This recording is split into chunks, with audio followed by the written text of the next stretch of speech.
Eu estive morta por 6 minutos no mesmo hospital onde eu costumava trabalhar como enfermeira pediátrica. 6 minutos em que meu coração não batia. 6 minutos em que, de acordo com todos os livros de medicina que eu havia estudado, meu cérebro deveria ter começado a morrer. Mas o que Jesus me mostrou durante aqueles 6 minutos mudou tudo o que eu pensava saber sobre fé, pecado e o que realmente é preciso para entrar no céu. Meu nome é Sarah Mitchell e passei 12 anos cuidando de crianças doentes num dos prontos socorros pediátricos mais movimentados de Lisboa. Segurei bebês enquanto davam seus últimos suspiros. Confortei pais que nunca levariam seus filhos para casa. E através de tudo isso, eu acreditava que estava fazendo a obra de Deus. Cresci numa comunidade evangélica rigorosa no interior. Missa aos domingos, grupos de oração às quartas-feiras, retiros bíblicos todo o verão. Aos 10 anos, já conseguia recitar capítulos inteiros da Bíblia de cor. Sabia todas as respostas certas para o catecismo. Seguia as regras à risca, cumpria todos os requisitos e acreditava genuinamente que estava no caminho certo para a salvação. Mas ninguém fala sobre a verdade daquilo tudo nos bancos da igreja. Eu era apavorada, muito apavorada mesmo, porque não importava quanto me esforçasse, quantos versículos decorasse ou como me comportasse perfeitamente, nunca me sentia suficientemente boa. Sempre havia mais uma regra para seguir, outro pecado para evitar, mais uma forma de estar a falhar com Deus. A minha fé não era construída no amor, era construída no medo do julgamento, medo do inferno, medo de decepcionar um Deus que me disseram estar sempre a vigiar cada um dos meus passos com o escrutínio divino. Então fiquei obcecada em ser perfeita. Era a rapariga que nunca faltava à missa, nunca dizia nenhuma palavrão, nunca sequer tinha pensamentos impuros sem me arrepender no mesmo instante. Voluntariava-me para todas as missões, liderava o grupo de cântico e tornei-me o modelo de como uma jovem cristã deveria ser. E eu era miserável, porque a vergonha nunca acabava. Com 17 anos cometi um erro com o meu namorado. Nada de terrível pelos padrões normais, mas na minha comunidade da igreja era imperdoável. Carreguei essa vergonha como um peso no peito durante anos. Confessei dezenas de vezes, implorei a Deus por perdão até as lágrimas, mas nunca me senti limpa, nunca me senti perdoada, apenas me sentia destroçada. Quando me tornei enfermeira, aprendi a enterrar esses sentimentos bem fundo. Dediquei-me completamente ao trabalho, convencendo-me de que salvar vidas de crianças de alguma forma compensaria tudo. Pensava que se fizesse suficiente bem, Deus haveria de ignorar as minhas falhas. Não tinha a mínima ideia de quão cega eu estava espiritualmente. Aconteceu numa terça-feira à noite em março. Estava de turno noturno quando chegou um miúdo com o que pensávamos ser asma grave. Um rapaz de 16 anos, sem conseguir respirar, os níveis de oxigênio a cair rapidamente. Protocolo de rotina, nada que não tivéssemos visto 1000 vezes. Mas depois reparei em algo. Os lábios dele ficavam azuis de uma forma que não encaixava com asma. As pupilas estranhamente dilatadas. E quando verifiquei o histórico médico dele, vi. Ele era alérgico a um dos medicamentos que outra enfermeira tinha acabado de dar. Choque anafilático. Tínhamos talvez 90 segundos. Peguei na epinefrina, as minhas mãos a mexerem-se por puro instinto. Mas na pressa, não vi a solução derramada no chão. O meu pé escorregou no piso molhado e caí com toda a força, a cabeça a bater na quina de um carro de material metálico. O som foi como um trovão dentro da minha cabeça. Lembro-me de pensar, absurdamente, que não podia cair. Aquele miúdo precisava de mim. Tentei me levantar, tentei gritar por ajuda, mas o corpo não me obedecia. Via os meus colegas a correr em minha volta em direção ao rapaz, via o Dr. Martinez a pegar na epinefrina que tinha deixado cair. Mas não conseguia mexer-me, não conseguia falar. E depois veio a dor. Não na cabeça onde tinha batido, mas no peito. Uma pressão esmagadora, como um torno, que me impedia de respirar. A visão começou a embaçar, a escuridão a aproximar-se pelas bordas. Pronto, pensei. Isto é um enfarte. Tenho 34 anos e estou a morrer no chão da urgência, onde trabalhei durante mais de uma década. A ironia teria sido hilariante se não estivesse tão apavorada. Conseguia ouvir gritos, sentia mãos sobre mim a virarem-me. Alguém estava a fazer compressões no peito. Ouvi o Dr. Martinez a gritar, "Código azul!" e o som do carro de reanimação a chegar. Mas tudo parecia longe, como se estivesse debaixo de água. E depois tudo parou. O barulho, a dor, o medo, tudo desapareceu simplesmente. Não estava mais no chão. Estava de pé, mas não em nada sólido. Estava suspensa neste espaço que era de alguma forma infinito e íntimo. A primeira coisa que percebi foi o silêncio. Não um silêncio vazio, mas um silêncio completo. Como se o silêncio contivesse tudo o que o som um dia foi, cada nota já tocada, e tudo estivesse em repouso perfeito. E depois chegou a luz. As pessoas que tiveram experiências de quase morte falam sempre sobre a luz, mas ninguém consegue realmente descrevê-la. Porque não é apenas brilhante. Não é apenas branca ou dourada, ou nenhuma cor para a qual tenhamos palavras. Era todas as cores e nenhuma cor ao mesmo tempo. Era quente, mas não era quente. Parecia estar abraçada sem estar tocada. Parecia estar vista, verdadeiramente vista, pela primeira vez em toda a minha vida. Não tinha mais medo. Aquele peso esmagador de vergonha, medo e inadequação que carregara durante 17 anos tinha simplesmente desaparecido. Sentia-me mais leve do que nunca, como se estivesse exatamente onde deveria estar. E depois senti uma presença. Não vi. Senti. Estava atrás de mim, ao meu lado, à minha volta, de alguma forma tudo ao mesmo tempo. E soube, com uma certeza absoluta, que ignorava toda a lógica e razão, que era Jesus. Virei-me, ou talvez nem tenha precisado virar, porque ele já estava à minha frente. Não se parecia nada com as figuras dos catecismos. O seu rosto era ao mesmo tempo específico e, de alguma forma, indescritível. O que mais me impressionou foram os seus olhos. Continham tudo: alegria e tristeza, justiça e misericórdia, poder e humildade. Quando ele me olhou, senti-me completamente conhecida. Toda a vergonha secreta, cada falha oculta, cada momento de dúvida que tivera. Ele viu tudo e estava a sorrir. Não um sorriso de pena ou de desapontamento, um sorriso de amor puro, o tipo de amor que passei a vida inteira a procurar desesperadamente e nunca encontrei em toda a minha performance religiosa. "Sara", disse ele, e a sua voz era como música materializada. "A minha querida Sara." Não conseguia falar, não conseguia formar palavras. Toda a teologia que decorara, todas as orações que ensaiara, tudo simplesmente desapareceu. Estava perante a presença do próprio Deus, e tudo o que conseguia fazer era chorar. "Sei", disse ele suavemente. "Sei sobre a vergonha. Sei sobre o medo. Sei sobre todas as noites em que me pediste perdão e ainda te sentiste condenada. A sua mão estendeu-se na minha direção e recuei. Mesmo ali, naquele lugar de amor perfeito, o meu primeiro instinto foi recuar, porque me tinham ensinado que a mão de Deus estava sempre pronta para castigar. Mas a sua expressão não mudou.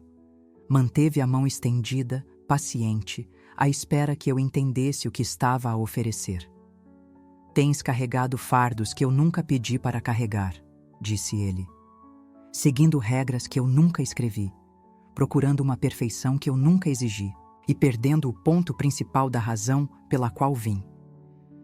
As lágrimas escorriam pelo meu rosto agora, ou o que quer que contasse como rosto naquele lugar, porque percebi, com clareza devastadora, que tinha passado a vida inteira a tentar ganhar algo que me tinha sido dado gratuitamente no momento em que acreditei pela primeira vez. "Mas, Senhor", consegui sussurrar, "falhei tantas vezes. A vergonha, a culpa." "Sei", interrompeu ele suavemente. "Estava lá em cada momento e nunca te deixei, nem uma única vez.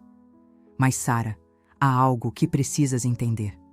Algo que vai mudar tudo para ti e para outros que estão presos no mesmo ciclo de medo e desempenho. Aproximou-se e a luz à sua volta intensificou-se até que deveria ter ficado cega, mas em vez disso, tudo ficou mais claro. Há 3 coisas, disse ele, a sua voz carregando um peso de autoridade divina que fazia a própria atmosfera vibrar. 3 coisas que milhões dos meus seguidores acreditam ser santas, acreditam ser necessárias, acreditam ser as marcas da verdadeira fé.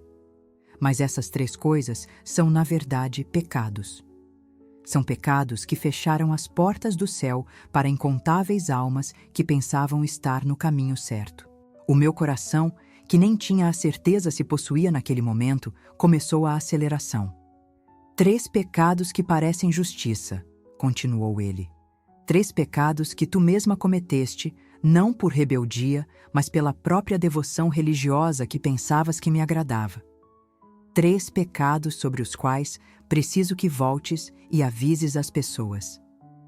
Fez uma pausa, o seu olhar prendendo o meu com uma intensidade que parecia manter-me unida e desintegrar ao mesmo tempo.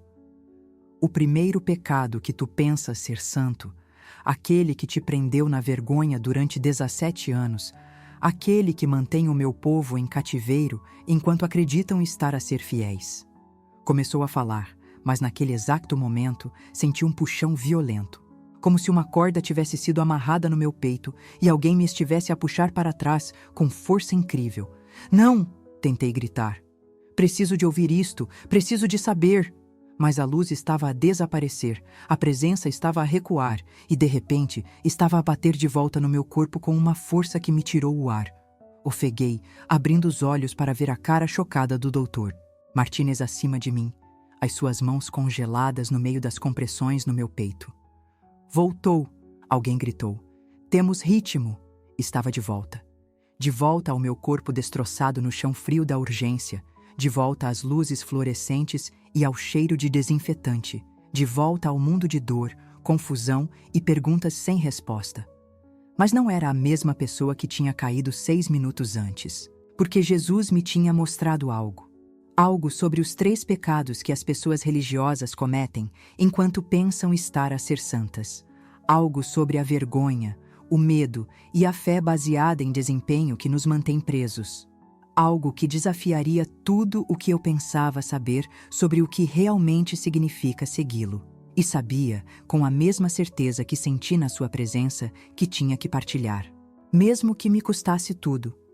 Jesus olhou para mim com tanta compaixão e disse: Sara, o primeiro pecado que te quero mostrar é um que carregaste durante anos sem sequer saberes. Deixa que te explique o que Jesus me mostrou depois. Abriu a mão e, de repente, consegui ver-me. Não apenas a versão parada ali no céu, mas cenas da minha vida a desenrolarem-se como um filme. Via-me na missa, em grupos de oração, a voluntariar-me, a ler as Escrituras. E pensei, isto são coisas boas, certo? Mas depois, Jesus disse, olha mais atentamente. Vi-me a olhar para outras pessoas durante o culto. Notei os pensamentos súbitos a passarem pela minha mente. Ela não reza tão profundamente como eu. Ele vem à missa apenas nos feriados.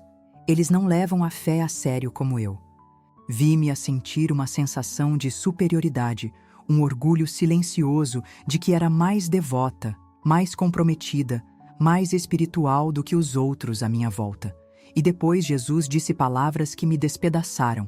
Sara, isto é orgulho espiritual. Acreditaste que estavas a servir-me, mas estavas a servir o teu próprio ego. Queria defender-me, queria dizer, mas estava a tentar ser uma boa cristã. Era dedicada, mas a verdade nos seus olhos era inegável. Cada comparação que fiz, cada vez que julguei o nível de devoção de alguém, cada momento em que me senti espiritualmente superior, tudo isto estava enraizado no orgulho, não no amor. Jesus continuou.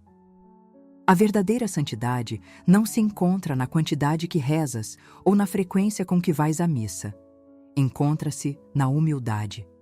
Encontra-se no reconhecimento de que cada pessoa, não importa onde esteja na sua jornada espiritual, é preciosa para mim. No momento em que te compares aos outros, elevas-te acima deles, e ao fazê-lo, perdes o próprio coração daquilo que ensinei. Senti o peso dessa revelação a esmagar-me, anos a acreditar que era mais devota, anos a sentir que era uma das verdadeiras cristãs, anos de julgamento silencioso disfarçado de piedade. Tudo isto veio à tona. E percebi que, ao tentar parecer santa, tinha de facto me afastado da própria essência da santidade. Jesus não me condenou. Simplesmente revelou a verdade. E naquele momento, de pé perante ele, entendi. O orgulho tinha sido meu companheiro constante, escondido por detrás de cada acto espiritual que realizava. Depois, Jesus disse: há um segundo pecado, Sara. Um que magoou não apenas a ti, mas também aqueles à tua volta. Acenou com a mão novamente e vi mais cenas. Vi conversas que tive com amigos, família, até mesmo estranhos. Vi-me a decidir quem era um verdadeiro cristão e quem não era. Vi-me a olhar para o estilo de vida de alguém, as suas escolhas, a sua identidade e a pensar: eles não podem realmente conhecer Jesus. Eles não podem realmente estar salvos. Lembrei-me do colega que se assumiu gay e como me afastei porque não acreditava que alguém vivendo daquela forma pudesse ser genuinamente cristão. Lembrei-me da amiga que questionou certas doutrinas e como a descarrei como espiritualmente imatura. Lembrei-me dos momentos em que julguei as pessoas pela sua aparência, pela forma como falavam, se encaixavam na minha definição estreita do que um seguidor de Cristo deveria ser. E Jesus disse: tomaste o meu lugar, Sara. Essas 4 palavras me atingiram com mais força do que qualquer coisa que jamais tinha sentido. Não entendi imediatamente. Então ele explicou: só eu julgo o coração. Só eu conheço a verdade da fé de uma pessoa. O teu trabalho nunca foi determinar quem pertence a mim. O teu trabalho era amar. Quando julgavas os outros, tomavas o meu lugar como juiz.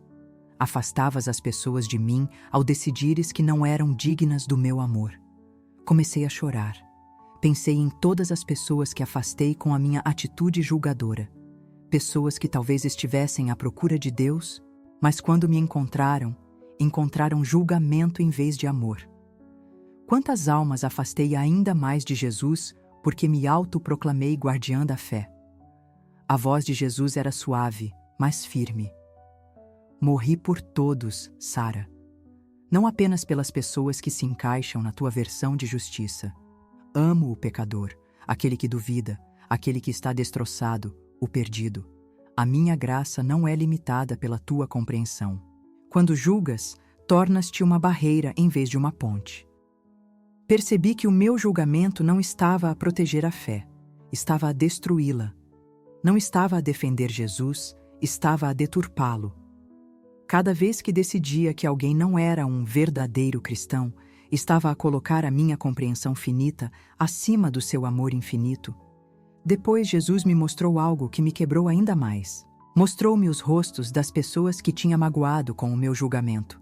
Pessoas que se tinham afastado da igreja por causa das minhas palavras. Pessoas que acreditavam ser muito destroçadas, muito pecadoras, muito indignas porque reforçar essa crença em vez de lhes oferecer a compaixão de Cristo. E entendi. Tinha me tornado exatamente o que Jesus condenava. Tinha me tornado o fariseu, mais preocupada com regras e aparências do que com o coração. Jesus disse: há mais um pecado, Sara. Aquele que te mantinha em cadeias, mesmo enquanto pensavas que estavas livre. Não sabia o que mais poderia haver, mas depois vi a falta de perdão. Vi os ressentimentos que guardava, as pessoas que recusara perdoar, a amargura que carregava no coração. Vi como mantinha as pessoas em padrões impossíveis, como exigia que ganhassem o meu perdão antes de o estender. E o pior de tudo, vi como usava as Escrituras para o justificar. Lembrei-me de dizer coisas como: se realmente se tivessem arrependido, teriam mudado. Ou, vou perdoar quando provarem que merecem. criei condições para o perdão, transformando a graça numa transação. Jesus disse: prendeste-te a ti mesma, Sara. Mostrou-me como cada ressentimento que guardava, cada recusa em perdoar, cada condição que impunha a graça, era como envolver correntes no meu próprio coração. Pensei que estava a proteger-me de ser magoada novamente. Pensei que estava firme na retidão. Mas na realidade estava a aprisionar-me na amargura. Jesus disse: a falta de perdão é uma prisão que construís para ti mesma enquanto acreditas que estás a punir os outros. E o legalismo, exigir perfeição antes de estender a graça, substitui o meu amor pelas tuas regras. Vi como a minha recusa em perdoar tinha envenenado os meus relacionamentos, endurecido o meu coração e afastado-me do próprio perdão que Jesus oferece. Vi como a minha adesão rígida a regras e expectativas tinha transformado a fé num fardo, não num presente. Pensei que estava a ser fiel, mas na verdade estava a viver em cativeiro a minha própria justiça. Jesus perguntou-me: queres ser livre, Sara? Assenti, incapaz de falar no meio das minhas lágrimas. Então perdoa, disse ele. Perdoa aqueles que te magoaram. Perdoa-te pelos erros que cometeste. E abandona a necessidade de controlar e julgar. A minha graça é suficiente. O meu amor é o bastante. Não precisas carregar mais essas correntes. Naquele momento, senti o peso a sair de mim. Senti o orgulho, o julgamento, a falta de perdão. Tudo se desfez. Não porque eu fosse perfeita, mas porque finalmente entendi que o amor de Jesus não é algo que ganhamos ou controlamos. É dado livremente e deve fluir através de nós para os outros. Depois Jesus disse: ainda não é a tua hora, Sara. Não queria partir. Queria permanecer naquele lugar de paz e amor perfeitos. Mas Jesus disse: estou a enviar-te de volta com uma missão. Partilha o que me mostrei. Diga às pessoas que o meu amor não é limitado pela compreensão delas. Diga a elas que o orgulho, o julgamento e a falta de perdão são correntes que podem quebrar. Diga a elas que estou esperando de braços abertos, não para condenar, mas para libertar. E de repente estava de volta à urgência, de volta ao meu corpo, de volta ao som dos monitores e à correria da equipe médica. Mas não era a mesma pessoa que tinha morrido 6 minutos antes. Tudo mudou depois daquele momento. Deixei a minha carreira na medicina e fui para o seminário. Não podia continuar a viver como vivia. Não podia continuar a fingir que a minha fé era sobre ser melhor que os outros ou guardar ressentimento em nome da retidão. Tinha que dedicar a minha vida a partilhar a verdade que Jesus me mostrou. Que o seu amor é incondicional, a sua graça é ilimitada e o nosso trabalho não é julgar, mas amar. Agora, todos os dias, lembro-me daqueles 3 pecados que Jesus revelou. Quando sinto o orgulho a rastejar, lembro-me que a humildade é o fundamento da santidade. Quando começo a julgar alguém, lembro-me que só Jesus conhece o coração e o meu trabalho é amar. Quando luto para perdoar, lembro-me que a falta de perdão é uma prisão que construo para mim mesma e Jesus já destrancou a porta. Se estás a ver isto e reconheces qualquer um desses padrões na tua própria vida, o orgulho, o julgamento, a falta de perdão, quero que saibas, não estás sozinho. Jesus não está a condenar-te. Está a revelar essas coisas para que possas ser livre. Não precisas carregar essas correntes nunca mais. Não precisas provar o teu valor através da comparação ou do controlo. Já és amado para além da medida. A pergunta que Jesus me fez é a mesma pergunta que faz a ti. Queres ser livre? Se a resposta é sim, então desapega-te. Desapega-te da necessidade de ser melhor que os outros. Desapega-te do direito de julgar.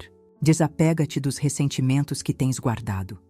E deixa o amor de Jesus fluir através de ti da maneira que sempre foi destinado a fluir.